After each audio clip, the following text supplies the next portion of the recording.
Hey everyone, thanks for joining me here. Yay. So fun to see a full house, and thanks for standing the heat. That's the hottest room in the crowd, but don't worry, we'll make it a fun talk. So a long title, don't be alarmed about that. Essentially, the data analytics paradigm shift in observability, and we'll make it interactive and fun, so I know it's the end of the day. And what's the long title about? Who's seen this Venn diagram for observability with a show of hands? Okay, most of you.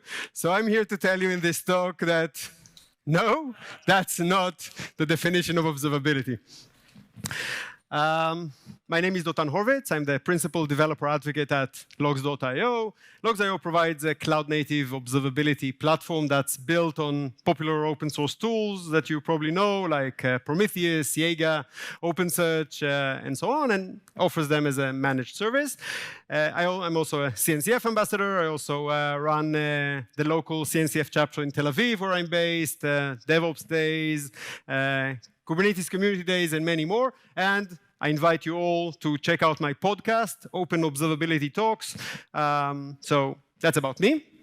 And let's go back to observability. So I told you what it's not, but what is observability really about? And let's go to the classic definition. We all know it probably here. And actually, it's taken from control theory. So it's not even from computer science, it's from applied math. And the definition, as you can see, observability is a measure of how well internal states of a system can be inferred from knowledge of its external outputs. Now, I hate this definition, and I'm going to tell you why very soon. But first, let's understand this definition in the context of software systems. So when we talk about software systems, what are these external outputs? You tell me. What are the external outputs? Logs. Anything else? Metrics. I heard traces there. So yeah, right, that's essentially the telemetry that our systems emit. Primarily logs, metrics, and traces, which are the famous or infamous 3 pillars of observability. And I hate the term 3 pillars as well, and I'll tell you why about that as well. But first, let's talk about logs, metrics, and traces. They're indeed the basic telemetry signals that tell us about our system, what happened, why it happened, and where it happened in a nutshell. So I don't know if my system has a login endpoint, and suddenly this log endpoint has a lot of error messages, 404s, or suddenly a high latency, over 1 second latency. The metrics will tell me, okay, and the alerts that I put on top of that and all of that tell me what happened, help me detect the issue. Then the logs help me understand why it happened, because well, developers put a lot of information into their logs about what happens in the system. And lastly, traces will tell me where it happened. Because if that logging endpoint then invokes 30 operations over 10 different microservices, and maybe with a database involved and things like that, the tracing will help me put the finger on where exactly within that execution flow the latency comes from, or something like that. So they're very important for observability. However, they by themselves are not observability. And in fact, many users that I see day in and day out find themselves time and time again with essentially broken observability, although they collect all the 3 pillars of observability. And let's be frank, let's ask you, who found himself in the middle of an incident with broken observability, although he or she collects all of these telemetry? With a show of hands. Be honest. Okay, so I'm not alone here, that's good. And the question is, why? Okay, if you're good children collecting all the logs, metrics, and traces, what's the problem? So let's go back to that definition. And the classic definition, and the reason that I don't like it, is that it puts a lot of emphasis on the last part, the external output, the signals that our system emit. Essentially, the raw data. And the other part here is often overlooked, which is the inference process, the insights that we want to get out of that. So I use a different definition for observability for software systems. So behold the new definition. Observability for software systems is the capability to allow a human to ask and answer questions about the system. Okay? The capability to allow a human to ask and answer questions about the system. The first reason I like this definition better is that it makes it very clear that observability is a property of your system. It's not something that you bolt on in the aftermath like many used to do in traditional monitoring. You need to make it integral part of your system design from the get-go, essentially from day one, a first-level citizen. So my recommendation is, and I'll show you later, how to apply observability-driven development. I'll talk about it later, how to put it in practice. So that's the first reason I like this definition. The second one is that it makes it very clear that observability is essentially a data analytics problem. The more questions you can ask and answer about your system, the more observability is. As simple as that.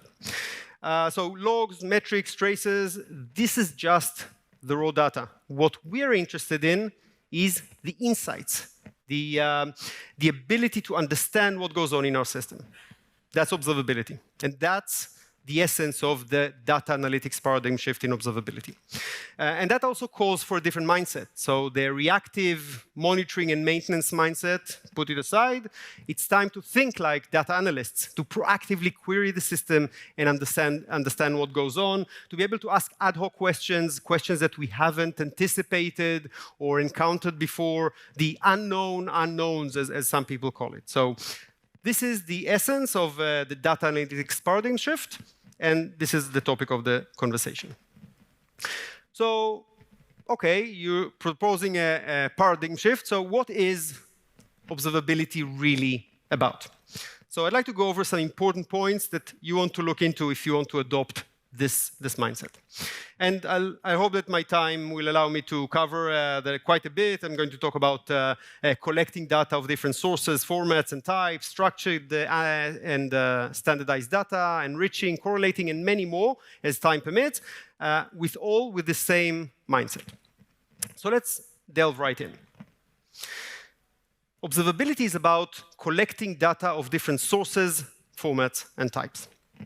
So we talked about logs, metrics, and traces, these three pillars, but there's no reason to limit ourselves just to these three. I know that we humans favor the rule of three, but there's nothing holy in this trinity, and you may find yourselves needing more types of signals in order to get observability, and we need to be flexible enough to adapt to that.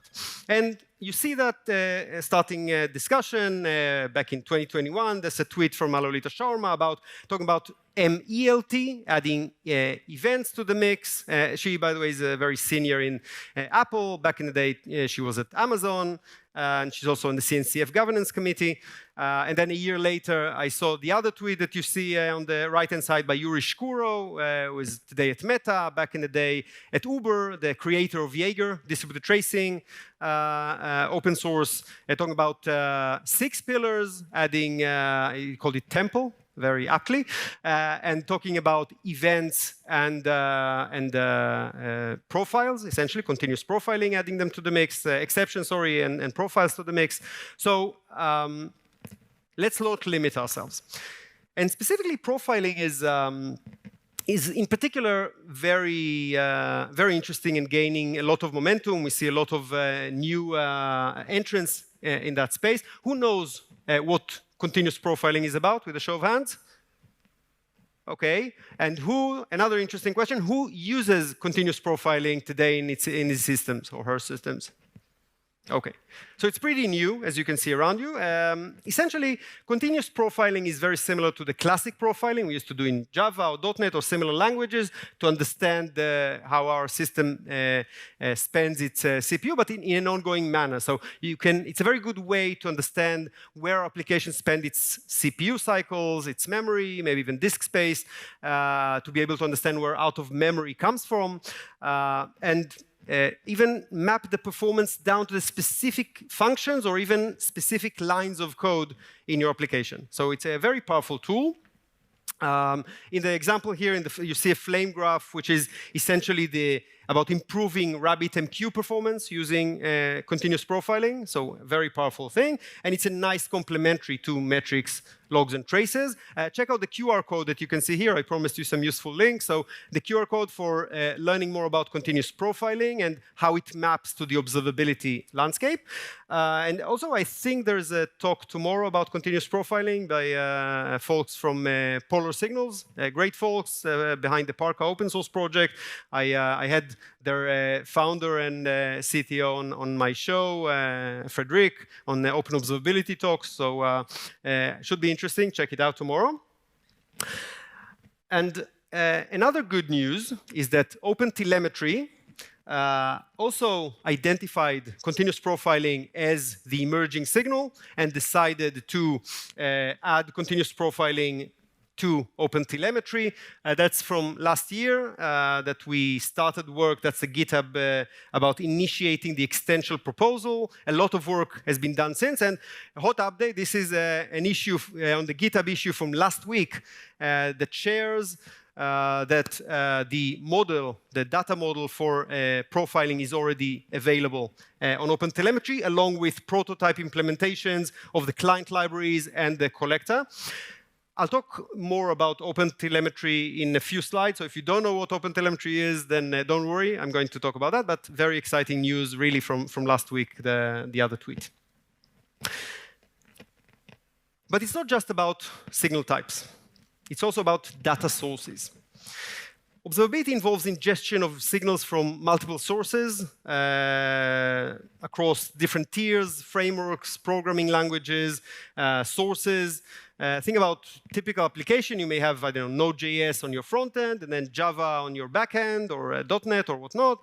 And then you may have there also Postgres and Kafka, and maybe a Redis cache, and maybe some cloud services.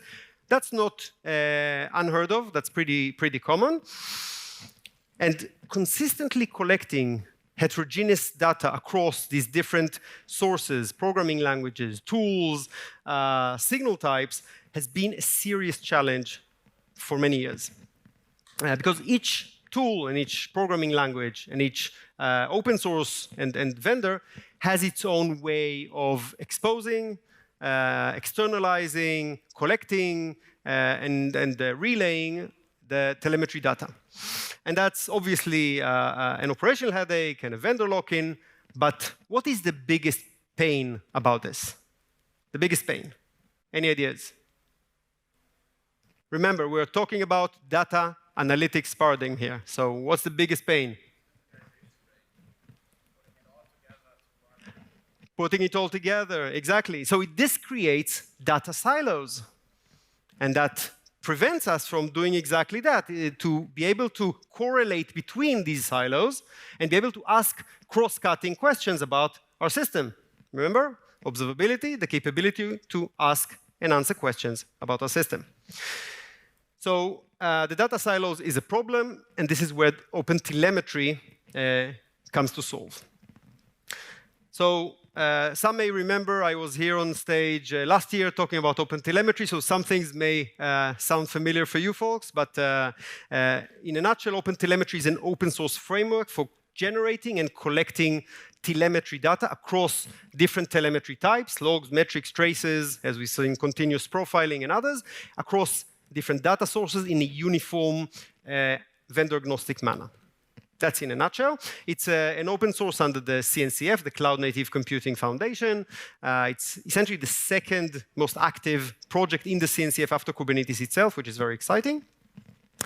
And in the picture, you can see the architecture of OpenTelemetry Collector, which is built like a typical data processing pipeline. You have receivers in multiple protocols, processors, and then exporters in multiple protocols. So going back to our problem, it can very easily ingest your front-end or back-end application code, but also third-party infrastructure. So use Kafka, use the Kafka receiver. You use the, AWS X-Ray, plug in the AWS X-Ray receiver, Prometheus, and so on and so forth. Lots of receivers supported. Then you have the processors to do all sorts of data aggregation and processing, batching, filtering, I don't know, maybe even sampling, things like that. And then you have exporters, depending on your backend, to many destinations. So you want to send it to Prometheus, you plug in Prometheus remote write exporter. You want to send it to Jaeger, to logs.io, to your AWS, to Azure Monitor, whatnot. Just plug in the right exporter. So that's the collector, and beyond the collector, there are lots of other pieces. They have client libraries in many programming languages with which you can instrument. They have auto-instrumentation agents that can do that without any code changes. You have the OTLT protocol that can relay the telemetry in an agnostic manner across all the different signal types with easy correlation and much more. You have a QR code for the guide to OpenTelemetry. If you want to learn more, that's a good place to start. So that's about OpenTelemetry. Now let's talk about observability needing structured, standardized data. Who still has these kinds of unstructured plain text logs somewhere in his system? With a show of hands. Okay, most of us, as you can see, 95% very roughly estimating, and I'm here to tell you, don't. Forget about unstructured plain text logs in flat files. No human is going to read through your mounds of logs to come up with insights. Again, we're talking about data analytics here. So we need structured, machine-readable logs with which we can essentially ingest with software at scale to get insights. So a few best practices. First, send structured logs. And remember, observability is a property of your system. So put thought into the schema. Make sure that all of the things that you need in your logs are modeled correctly. In this example, you can see we have the log level, we have the type, which is in this case actually the service, microservice name. You have details about the Docker, about the environment, timestamp, and so on. Actually, there's one thing that is not structured here. Can anyone see it? Transaction. So transaction ID is still plain text within the message body, so maybe a place where we can optimize further and make it more structured. So use structured logs. Also, make sure that you use consistent conventions. So here it says type for the microservice. In another place, don't use, I don't know, a service name. Another place, service ID with a capital I. Another service underscore ID. Another place, component ID. No. Use consistent conventions so that you can correlate and match across your application. And by the way, in large organizations, platform engineering plays a key role in creating these cross-organization standards, and they can even create abstraction layers that add these automatically for you so that developers don't need to mess with that and to enforce the cross-cutting concerns. And there was a great talk earlier today about platform engineering, about the different roles that it can play. That's definitely one of the roles here. So that's a good start, but let's be realistic. I talked about it before. We have lots of third-party dependencies within our architecture, right? So how do I make sure that I enforce this across all the technology stack, across all the different data sources?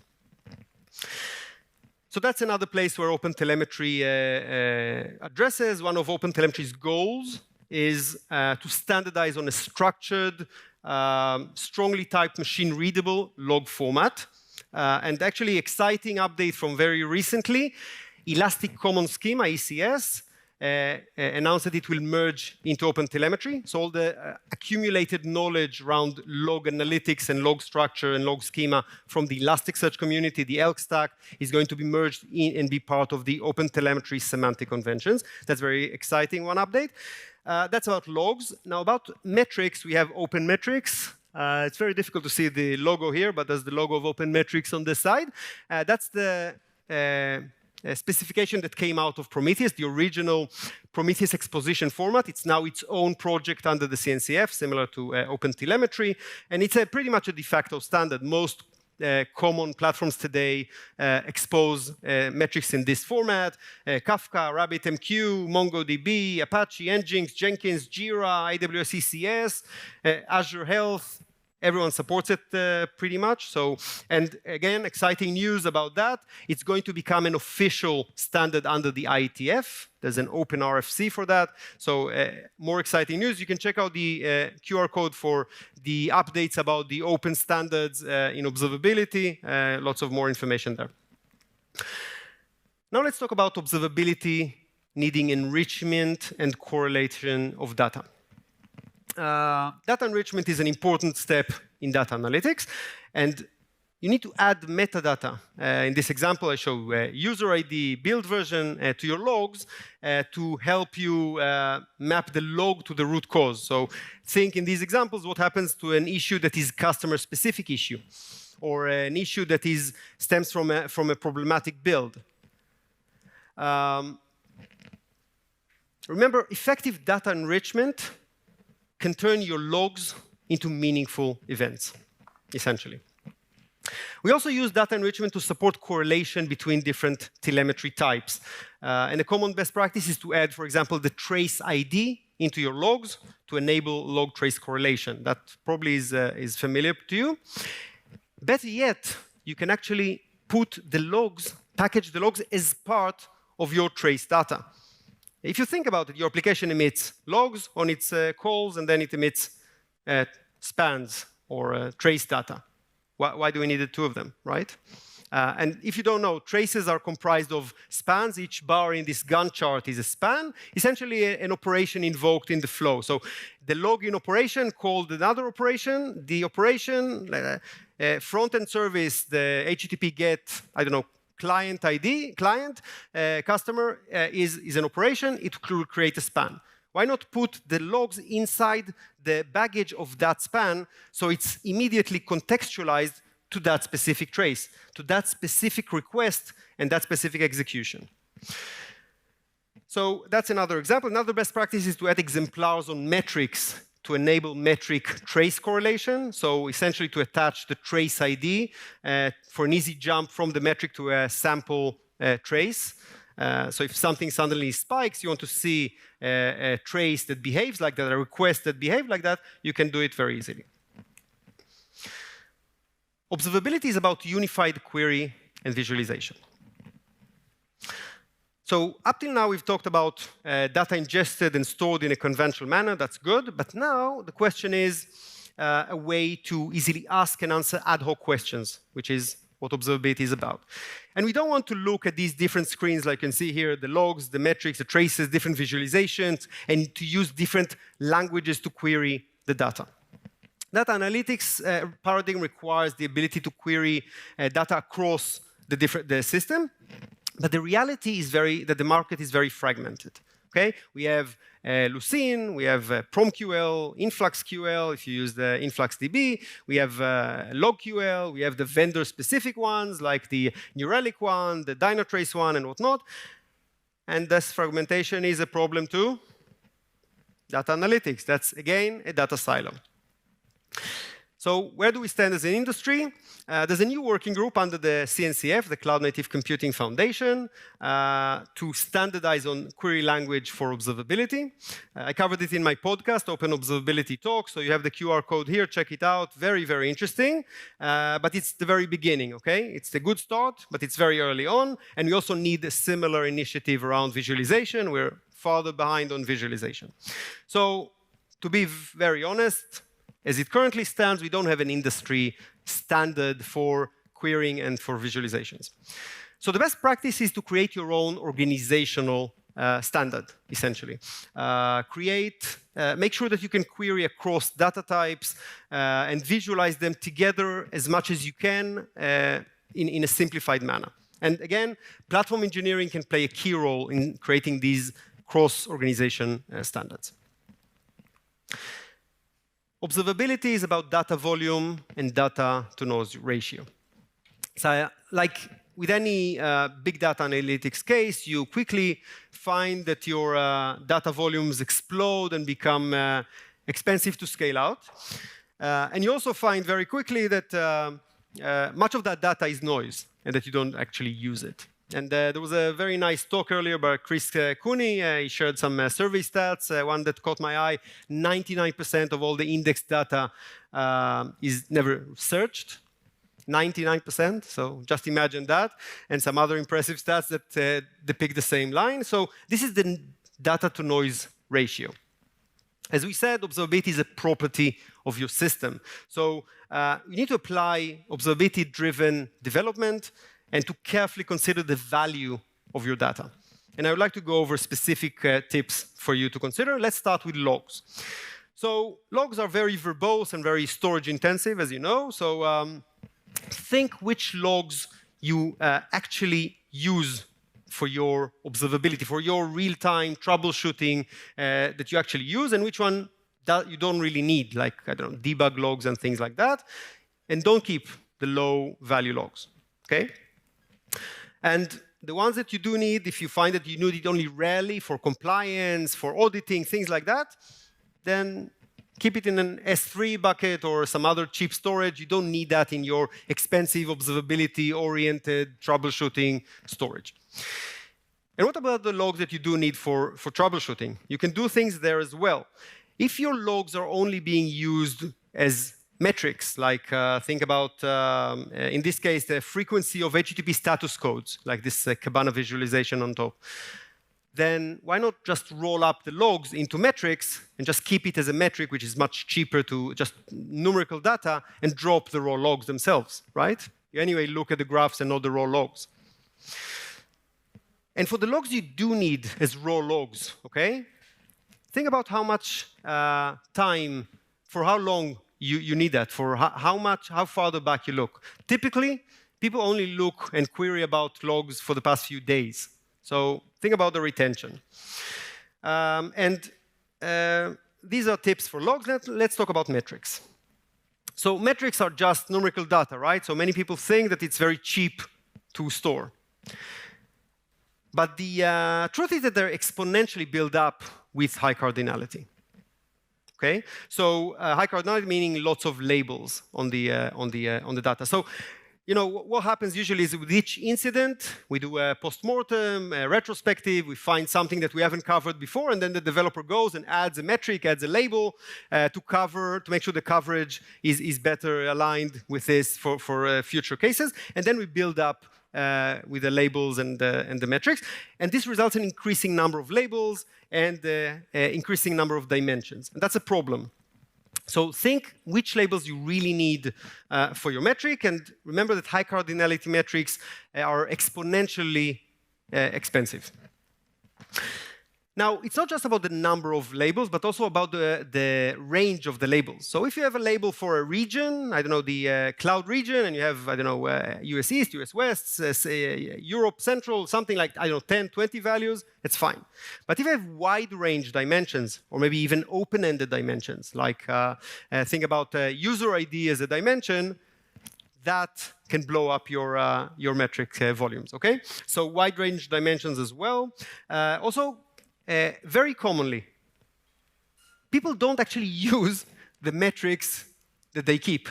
I had on my show in Open Observability Talks the CTO and founder of Victoria Metrics, and he shared stats about 75% of the metrics that their users store, they never use in any dashboard, in any alert rule, or anything else. 75%, 3 out of 4.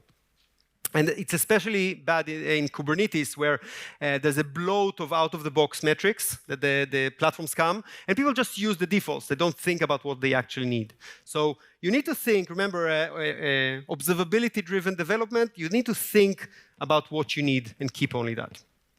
And you have the QR code, again, for an article about the cost factors you should consider about working with metric data, more about this topic. So let's wrap it up. I know it was a lot, so I'll go quickly and see what we talked about. First of all, and if there was one thing you take out of this talk, remember that observability is a data analytics problem. The observability, as far as the definition that I advocate for, is the capability to allow a human to ask and answer questions about the system. And observability is really about collecting data of different sources, formats, and types. We talked about forgetting about the flat file, plain text, unstructured logs, right? We talked about all of these things. We talked about structured, standardized data. Make sure that you have your machine-readable logs, that you use metadata for correlating, for enriching, also to like trace ID on the logs, like the exemplars on the metrics. We talked about several patterns here. We talked about unified query and visualizations to reduce the number of query languages and different visualization tools you need to ask cross-cutting questions across your system.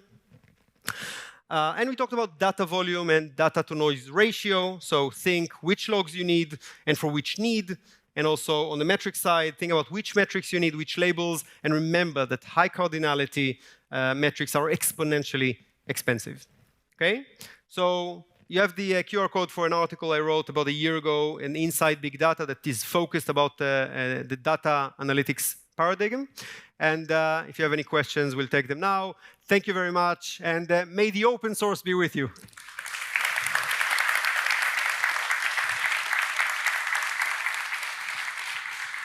What a great talk, Dotan. What's really interesting about observability is that we seem to talk about how not to do it, but you gave us lots of tips of how to do it. So there's one really interesting question in the Slido. Is there a generative AI solution for the analytics problem so you don't have to define dashboards and reports?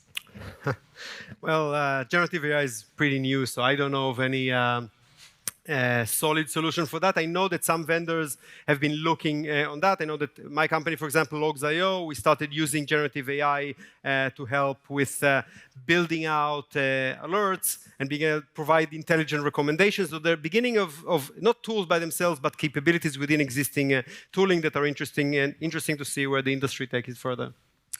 Yeah, everyone's talking about AI nowadays. So there's another question that just came in. All these areas you mentioned to think about sound like a hell of a lot of work. Do you have recommendations for short-staffed teams?